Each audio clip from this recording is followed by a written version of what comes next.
여러분, 집중은 노력이 아니라 기술이에요. 참는 건 집중이 아니라는 겁니다. 진짜 집중은 무리하지 않고 즐기는 거예요. 이걸 아셔야 되는 거예요.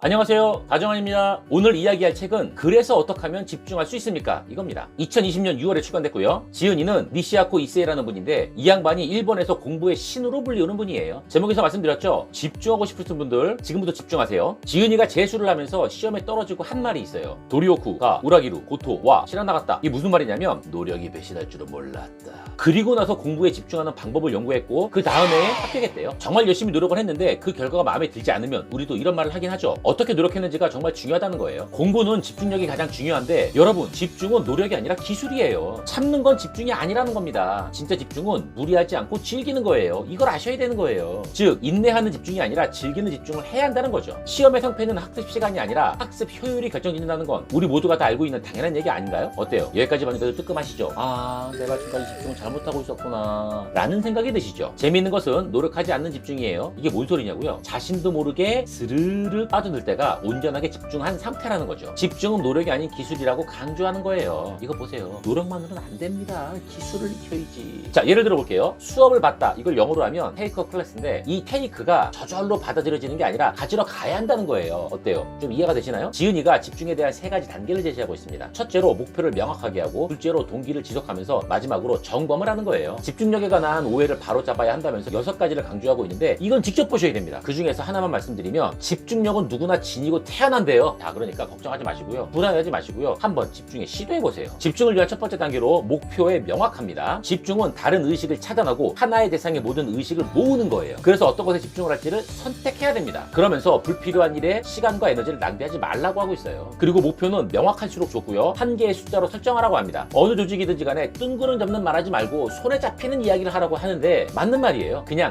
잘하겠습니다, 열심히 하겠습니다, 이런 추상적인 말이 아니라 80점, 50% 이렇게 명확하게 확인할 수 있는 목표를 설정하자고요. 단 잊지 말아야 할 것은 자신의 수준을 고려해서 설정을 해야지 너무 무리하게 설정을 하면요 오히려 독이 될 수 있다는 거 여러분 잊지 마세요. 그러기 위해서 시작은 쉬운 것부터 하라고 권하고 있습니다. 작은 성취가 중요하거든요. 목표의 명확한 내용을 한번 정리해 볼게요. 이런 거예요. 할 수 있을 것 같은 쉬운 목표를 약간 구체적으로 설정을 해서 다른 잡다한 것들을 배제한 상태에서 성취를 하고 이러한 경험을 토대로 조금씩 발전시켜 나가는 원리, 이렇게 볼 수 있습니다. 어디든 다 적용할 수 있고요. 이것이 반복되면 결국 그 분야에서 성공할 수 있는 거예요. 자, 이런 말이 떠오릅니다. 성공은 과정이다. 어떻습니까? 두 번째로 동기의 지속인데 집중을 지속하는 가장 효과적인 방법은 즐기는 거고요. 자신이 주도적으로 할 때 즐길 수 있습니다. 이거 뭐 당연한 말하는 거 아니야? 라고 생각되시죠? 맞아요. 이해할 수 있습니다. 자, 좀 더 들어볼게요. 무엇을 안다는 것에 그치지 말고 행동하면서 생활에 접목시키면 즐거워지거든요. 즉, 동기를 지속하려면 행동과 실천을 늘리라는 거예요. 이것을 여기서는 아웃풋이라고 얘기하고 있습니다. 뭐가 있을까요? 공부할 때는 뭐 수학 문제 풀기,